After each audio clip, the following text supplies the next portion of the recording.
Would you vote for Trump if he chose Nikki as VP? And would you guys vote for Trump? Well, that's the question that I asked you specifically. Well, I would not only not vote for that ticket, I would advocate against it as strongly as I could. Wow. Yeah.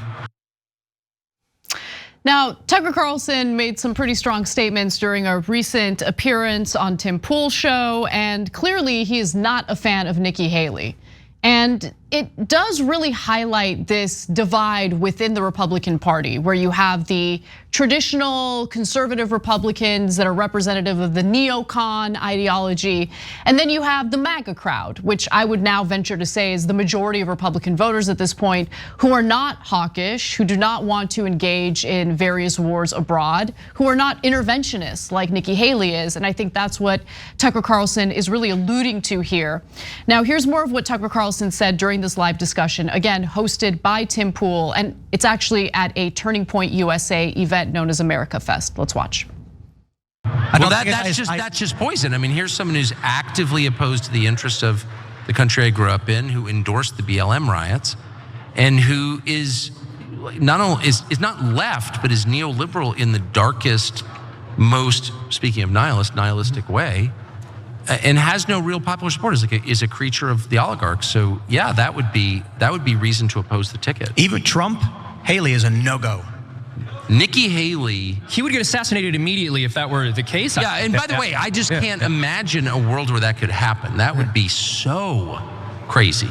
I mean, anything could happen, of course, but picking Nikki Haley, who's utterly treacherous and utterly dismissive of like the interests of Americans. Yeah, it's a no-go for me.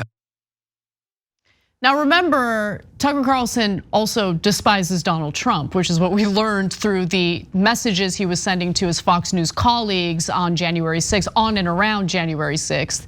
He was reveling in the notion that he might not ever have to talk about Trump again, said that he hated his guts. And so Nikki Haley would be a convenient excuse to not support Donald Trump, should that be the ticket for Republicans in the 2024 presidential election. But it is true that Nikki Haley represents the hawkishness of the neocon wing of the Republican Party that is not conducive to what MAGA supporters are in favor of. Yeah, let me shock the world here a little bit by A, agreeing with Tucker Carlson a little bit, and B, saying that he's doing a little bit of smart strategy here. So I'll break down both. So of course Anna's right, she is a neocon war hawk for sure. No one would dispute that, and that's a disaster. And for the wing of the Republican Party that is against endless wars, they just don't agree. So that makes sense. And she is a neoliberal in the sense that top-down economics, the powerful make the choices, the poor have to suffer, and the middle class have to suffer. Yeah, that's definitely Nikki Haley. That's her wing of the Republican Party for sure. Okay, we have to clarify this. We've done it before, but it's really important for people to understand that neoliberal does not mean liberal. They're two completely different things. Can you explain that real quick? Yeah, so that word drives me crazy. Neoliberal means basically a top-down model where the people at the top know what's good for you, and they're going to make these decisions. And oftentimes, it is to take from the average person. It doesn't have to be just America. They did neoliberal policies against Greece and Italy, and it was incredibly painful and led to revolts, etc. And the idea is austerity for you guys. And basically wealth redistribution to the top. They don't frame it that way. They say these are the hard things that we must do to recover, but the hard things never include higher taxes for the rich or for corporations. It's only painful to you guys.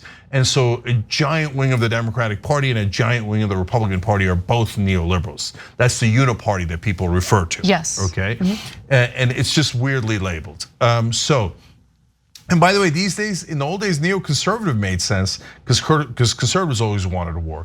But these days, the true conservatives don't really want war. So now that's become kind of a misnomer and an odd title. There's a weird realignment happening. I don't know where things are ultimately going to end up, especially in a post-Trump America. But there is a strange realignment happening where you're hearing more and more Republican voters say things that were historically typical of Democratic voters, Yeah. anti-war rhetoric, stuff like that. But the great majority of their politicians still definitely want war, like Lindsey Graham, Nikki Haley are great examples. And whenever war does break out, they do go back to their instincts. Like with Israel and Gaza, a lot of the right wing, including the voters, are like, yeah, bomb them, war, yeah, right? So you gotta keep it real and actually implement what you think you stand for. And last thing on why he's right about Nikki Haley is he said that she's a creature of the oligarchs, and that is definitely true. So she gets huge donor money, does exactly what the donors want. Corporate media loves her for that because it helps corporate rule. And she's gotten about 2 billion times more coverage than Marianne Williamson, who was polled higher than her throughout the entirety of the campaign. The bias that corporate media has in favor of Nikki Haley is unbelievable, outrageous, and over the top. All that is true, okay? Now, in terms of why it's smart strategy, number one, they're sending a message to Trump. This is the right-wing base going, don't you go in that direction, right? We don't want those corporate hacks like Nikki Haley, and we don't want the establishment checking us when we want to do crazy stuff. I don't want you to think that the Tucker wing is all great. No, they pretend to be populist, and at least they're pointing out the problems of the Republicans and Democrats. But when it comes to ruling, they want to break all the rules, and establishment people might reel them back in, like when Mike Pence refused to cheat regarding the 2020 election. They want someone who will definitely cheat and do whatever Trump says.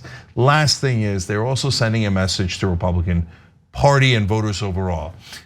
If you pick Nikki Haley over Donald Trump as a presidential pick, a lot of us are gonna stay home because we find that unacceptable. So basically, I'll do an analogy here. They're saying we'll be suicide bombers and cost the Republicans the election if Nikki Haley is the candidate. That's what's partly implied in that statement. Look, honestly, there is a part of me, a big part of me, that is envious of that kind of culture on the right, where the voters are like, oh, we're not gonna get what we want. We don't care if Republicans win. We care about the person we prefer winning. Yeah, so in the old days when they had two corporate guys, Clinton versus Dole, that's a strategy that makes some degree of sense. The Democrats don't have that luxury because Trump's on the other side and he's promising dictatorship 24/7. If he wasn't such an idiot and he wasn't such a con man and a crook, etc., it might be a different dynamic and the Republicans would have a much better chance of winning, but he can't help himself, they can't help themselves. But overall, forget the analogy of the suicide bomber, forget everything else. The fact that the Republican voters are to some degree, whether we like it or not, or whether we agree or not on their policies, are taking their party back is, I think, the enviable part. Whereas Democratic voters have constantly say, well, since the guy on the other side is worse, and they are, okay, we'll go with the corporate wing over and over and over again. But most importantly, we'll get intimidated by the corporate media in the primaries and pick the corporate wing in the primaries where you don't have to. If you pick the populist progressive wing in the primaries, then you'd steamroll the Republicans. And when the Democratic voters wake up in the primaries, that's when this country changes. Now, I do want to just briefly talk about what's happening in New Hampshire. There's a lot of buzz in regard to Nikki Haley kind of closing in on Donald Trump. Don't get too excited though, because closing in means there's still a giant gap between Nikki Haley and Donald Trump in New Hampshire. So let's take a look at this. 2024 New Hampshire GOP primary. Donald Trump is polling at 44%. Nikki Haley comes in at second place with 29%. So she is gaining on Trump. Poor showing for DeSantis at 11%. Poor showing. Poor showing, poor DeSantis. Now with that said, obviously there's still a massive gap between the two. And remember, Donald Trump hasn't really begun directing his ire toward Nikki Haley. He has started to do this. He put out an attack ad against Nikki Haley, and now Nikki Haley is like, oh, I must be doing something right if everyone's attacking me. Maybe, but previously I felt that Trump choosing Nikki Haley as a running mate would be smart because when you look at other polling, it shows that if there's a one-on-one matchup between Nikki Haley and Joe Biden, Nikki Haley would just absolutely demolish him. And it's because Nikki Haley appeals to more of the independent voters who lean conservative. Donald Trump turns a lot of independents off. So choosing Nikki Haley might be a way of bringing in some of those conservative-leaning independent voters.